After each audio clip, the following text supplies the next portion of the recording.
Bonsoir tout le monde, nous sommes le 27 août 2022. C'est la dernière journée de la visite d'Emmanuel Macron en Algérie, qui a quitté officiellement l'Algérie pour aller à Paris. Après 2 nuits et 3 jours en Algérie, une visite qui n'est pas une visite d'État, mais une visite officielle et d'amitié, qui s'est conclue par un nouveau partenariat dont on n'a pas encore compris bien les contours. Une cérémonie de signature a été organisée ce samedi à Alger. Emmanuel Macron est revenu à Oran. Il est revenu depuis Oran vers Alger pour signer, pour les besoins de sa cérémonie et signer un nouveau partenariat privilégié avec l'Algérie. Ensuite, il est reparti en France alors qu'il devait quitter l'Algérie directement depuis Oran, ce qui signifie que les pourparlers entre les décideurs algériens et français ont abouti à un accord. On aura les contours et les dessous et tous les objectifs de cet accord bientôt. On ne va pas se précipiter pour vous donner des informations fiables, mais on peut d'ores et déjà dresser un premier bilan de la visite de Macron en Algérie pour dire, et je pense que vous aurez tous remarqué ça, et je vais vous l'expliquer avec beaucoup plus de détails et des précisions. Emmanuel Macron ne s'est pas réconcilié avec l'Algérie, à défaut de se réconcilier avec les Algériens. Emmanuel Macron, il a réussi à se réconcilier avec le régime algérien. Il s'est réconcilié avec les dirigeants algériens en attendant de se réconcilier avec l'Algérie elle-même.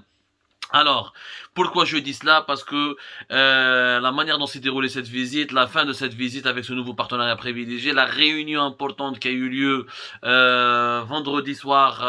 vendredi à Alger, au palais présidentiel d'El Mouradia, entre tous les hauts responsables des services de sécurité algériens, notamment des services secrets, chef d'état-major Saïd Chengreha, ainsi que Tebboune, et en présence d'Emmanuel Macron et des autres hauts responsables des services secrets français, dont Bernard Emier, patron de la DGSE. Cette réunion a certainement été le point central de cette visite officielle de Macron en Algérie, et c'est elle qui a abouti à ce nouveau partenariat. Et je pense que le régime algérien est très satisfait, il ne le cache pas d'ailleurs.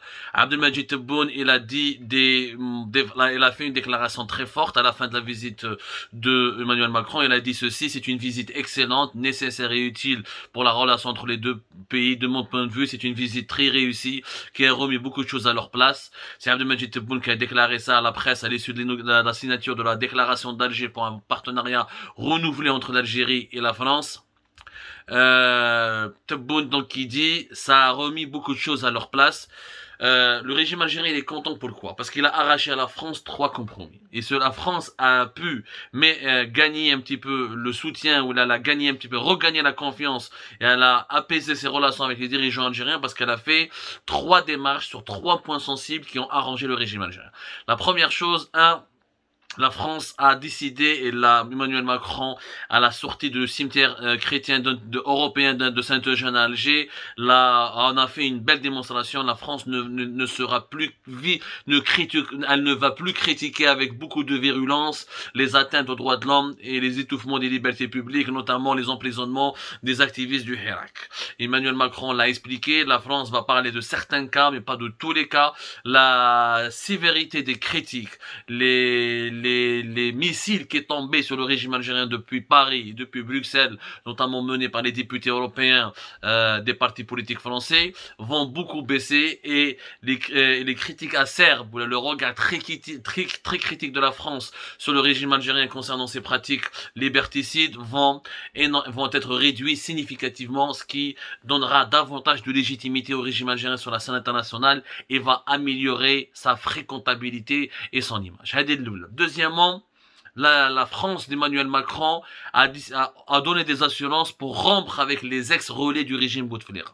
Les relais du régime Bouteflika qui continuaient à être traités, à être pris en considération par l'Élysée et par le Quai d'Orsay, énervaient énormément le nouveau régime algérien. Le nouveau régime algérien voulait imposer, expliquer à la France qu'il y a un véritable renouveau en Algérie, que le régime a changé, que les anciens du régime de Bouteflika, il ne faut pas composer avec eux, qu'ils ne sont pas les bienvenus. Les nouveaux décideurs, à leur tête Abdelmadjid Tebboune et Saïd Chengreha, voulaient absolument imposer à Macron des nouveaux canaux de communication, des nouveaux canaux de négociation, et tous les anciens lobbyistes ou les anciennes personnalités qui vivent en France ou qui vivent en Algérie et qui n'ont pas été inquiétés par le régime algérien mais qui étaient des anciennes personnalités du régime Bouteflika, ils n'auront plus à interférer dans les relations franco-algériennes. C'est une condition sine qua non que Chengerha et Tebboune avaient beaucoup formulé lors de leur pourparlers avec la délégation française. La France devait s'engager à respecter le nouveau régime et à l'accepter tel qu'il est, et à accepter à la fin du régime Bouteflika. Dans l'esprit des dirigeants actuels, des dirigeants algériens actuels, la France ne concevait pas encore la fin du régime Bouteflika et elle ne croyait pas dans la fiabilité de ce nouveau régime. Et pour elle, la nouvelle Algérie était quelque chose de très incertain. Il y avait plein d'incertitudes, d'instabilité autour de cette nouvelle Algérie. Elle n'y croyait pas, honnêtement. Elle n'y croyait pas, honnêtement. Et la France pensait que n'avait pas, en tout cas la certitude, elle ne croyait pas, elle n'avait pas les assurances ou elle n'avait pas la conviction que le nouveau régime algérien piloté par Tebboune et Chengerha et les nouveaux décideurs actuels qui n'allaient pas survivre longtemps ou qui pourraient peut-être pas survivre au Hirak ou là à la crise de la Covid-19 ou là aux mutations géopolitiques mondiales. Donc là-dessus, au moins, la France a dit au nouveau régime algérien, vous êtes la nouvelle Algérie, on vous parle qu'à vous, on élimine tous les intermédiaires qui étaient rattachés au régime Bouteflika et c'est vous le nouveau visage de l'Algérie et on vous accepte. Ça, c'est très important. Le troisième point, c'est que la France, d'Emmanuel Macron, va aider beaucoup le régime algérien sur la scène internationale pour lui éviter les foudres des pays occidentaux, notamment de certains pays membres de l'OTAN, notamment les campagnes hostiles depuis Bruxelles, depuis le Parlement européen, ou là depuis Genève, où il y a les instances du Haut Commissariat des droits de l'homme de l'ONU, et la coopération sécuritaire va être renforcée entre les deux pays, et là-dessus, la France s'est engagée à prendre en considération les rapports ou là, les bulletins qui lui parviennent depuis, les bulletins sécuritaires qui lui parviennent depuis Alger concernant certaines mouvances qui sont classées comme radicales en Algérie mais qui ne sont pas considérées comme étant des terroristes en Europe.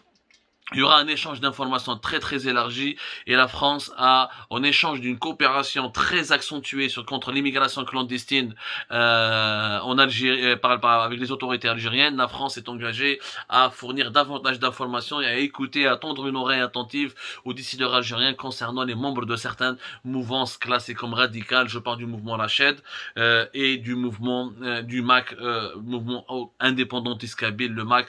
Donc le régime algérien n'a pas obtenu l'extradition des leaders de ces mouvements, pour certains de ces leaders qui vivent en France, mais il a obtenu une meilleure coopération au niveau sécuritaire et au niveau de l'échange du renseignement, et ça a été un acquis pour le régime algérien. Ce sont ces trois points qui ont permis la souplesse un petit peu d'Emmanuel Macron et les compromis qu'il avait négociés autour de ces trois points qui lui ont permis de regagner la confiance de Tebboune et de Chengerha et de s'imposer comme étant un nouvel allié. La France, comme je vous ai expliqué précédemment, ne veut pas laisser l'Algérie sombrer dans le giron de la Russie, ne veut pas laisser l'Algérie coopérer uniquement avec la Russie, ne veut pas laisser l'Algérie s'aligner uniquement sur les positions de Poutine. Elle veut garder son lobbying en Algérie, elle veut garder sa force de frappe, elle veut garder sa capacité d'agir, sa capacité de faire du lobbying, et c'était important pour elle de se repositionner sur l'échiquier politique algérien, et la France a réussi en tout cas là-dessus. C'est pour ça que Tebboune a dit c'était un succès et ça a remis beaucoup de choses à leur place, c'est-à-dire que la France n'est plus en rupture totale avec le régime algérien, elle aura toujours elle a renoué le contact, il y a des canaux officiels. Je vous rappelle qu'en 2021, lorsqu'il y avait une crise, notamment durant le deuxième semestre de l'année 2021, plus aucun responsable ne parlait à un interlocuteur français, pas aucun, il y avait zéro contact. À un moment il y avait zéro contact entre les deux autorités, entre les deux États. Mais le forcing français et quelque part la situation géopolitique mondiale qui a changé, le régime algérien aussi a fait des compromis. Il peut pas compter que sur Poutine. La Russie qui est enlisée dans le conflit ukrainien, la Russie qui a ses propres difficultés sur son front, le front ukrainien, dans son bras de fer contre l'OTAN et les États-Unis d'Amérique. Le régime algérien a compris qu'il devait lui aussi se rapprocher encore une fois de Paris, essayer de renégocier un nouvel accord, une nouvelle alliance. Je dirais pas une alliance approfondie. Attention, c'est le bal des hypocrites entre Alger et Paris en ce moment, mais plus ou moins une nouvelle entente. Voilà. Ils ont négocié une nouvelle entente. On va coopérer davantage au Sahel. On maintient l'ouverture du CNRI pour l'armée française. On échange des informations importantes sur ce qui se passe en Libye et au Sahel. C'est pour ça que cette réunion avec les services secrets algériens était très importante. On vous aide pour limiter l'impact de l'immigration clandestine parce que l'immigration clandestine, elle est vécue en France comme étant un danger majeur. Mais vraiment, la présence des migrants clandestins et leur implication dans la délinquance ici, il faut la comprendre, pour les politiques français, c'est un enjeu majeur. C'est ce qui fait bouger les sondages, c'est ce qui fait chavirer les élections et les scrutins électoraux. Et pour les politiques français, c'est très important que les flux migratoires soient maîtrisés. Cette carte de la maîtrise et du contrôle des flux migratoires par l'Algérie a été énormément utilisée par les dirigeants algériens pour arracher des compromis et pour arracher des compromis et une nouvelle entente avec la France. Donc, Emmanuel Macron a réussi sa mission qui n'était pas voilà, soyons pas idéalistes. La France ne va pas changer l'Algérie. C'est pas à la France de changer l'Algérie. Ce n'est pas à la France de remplacer le régime algérien par un autre régime qui arrange ou là qui convient aux besoins ou là aux intérêts des Algériennes et des Algériens eux-mêmes. La France a défendu ses intérêts, c'est sûr. C'est la raison d'État malheureusement. Mais voilà, il y a beaucoup d'hypocrisie et tous ces signes, toutes ces cérémonies avec les artistes, avec les écrivains, avec certains symboles du rail ou là ces sites culturels et symboliques qui ont été visités. Tout ça, c'est du folklore malheureusement. Ce qu'il y a derrière, c'est une nouvelle entente basée uniquement sur la coopération, le renforcement de la coopération sécuritaire et l'apaisement des relations politiques autour d'un désaccord qui m'a compte sur les 3 points que je vous ai cités, plus de critiques acerbes et virulentes contre la situation des droits de l'homme, la situation déplorable des droits de l'homme en Algérie et les violations commises par le régime algérien, l'acceptation de fait de ce nouveau régime qui s'est installé à Alger, sa reconnaissance officielle par la France comme étant un régime qui est stable et avec lequel il faut parler, dialoguer sur les questions politiques, régionales et nationales les plus importantes, et troisièmement, la France qui s'est engagé à apporter de l'aide au régime algérien concernant des renseignements sur les mouvances radicales, les mouvances politiques subversives, comme les appellent les dirigeants algériens, qui peuvent inquiéter ou la déstabiliser le régime algérien. Voilà les 3 points qui ont permis au régime algérien, c'est ça le partenariat privilégié. Sur le plan économique, rien n'a été fait de manière concrète. Sur l'immigration, beaucoup de choses ont été faites. Ça a été un acquis important pour la France. Le Sahel, ça a été aussi un acquis important pour la France. Mais ça reste une relation très fragile, incertaine. Est-ce que la France va rester toujours un soutien pour le régime du duo Tebboune-Chengheleha? Ce n'est pas évident. S'il y aura des soubresauts dans les années à venir d'ici 2024, s'il y a des contestations populaires, s'il y a des émeutes, s'il y a des problèmes au niveau régional en Libye ou en Tunisie ou là avec le Maroc, est-ce que la France vraiment se tiendra aux côtés du régime algérien? Ce n'est pas acquis et ça les décideurs algériens le savent. Ce sera une entente hypocrite un petit peu, superficielle pour le moment, mais elle serait précieuse pour le régime algérien qui a regagné une légitimité sur la scène internationale, qui redevient fréquentable après pratiquement 2 ans, 3 ans d'isolement complet au niveau de l'Occident. Mais à part l'Italie qui traitait avec l'Algérie pour des questions énergétiques, aucun pays occidental ne traitait avec l'Algérie pour des questions régionales ou des questions politiques. Il y avait que l'Algérie était vraiment isolée. Le conflit avec le Maroc avait renforcé l'isolement du régime algérien, qui s'est tourné, qui a négocié un virage russe, un virage radical envers Poutine. Et là, l'équation géopolitique se rééquilibre. Le rapprochement avec Paris, c'est un nouveau rapprochement du régime algérien avec l'Occident. C'est donc qui gagne. Le régime algérien va être traité avec beaucoup plus de clémence en Occident. Voilà, mettre comme ça, c'est un peu dommage parce que la réconciliation avec le peuple algérien, avec la réconciliation entre le peuple algérien et la France, elle va attendre plus tard.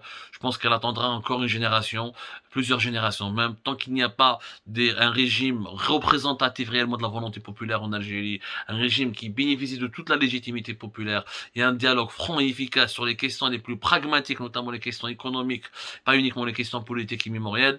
Je crois que cette réconciliation franco-algérienne n'est pas pour demain.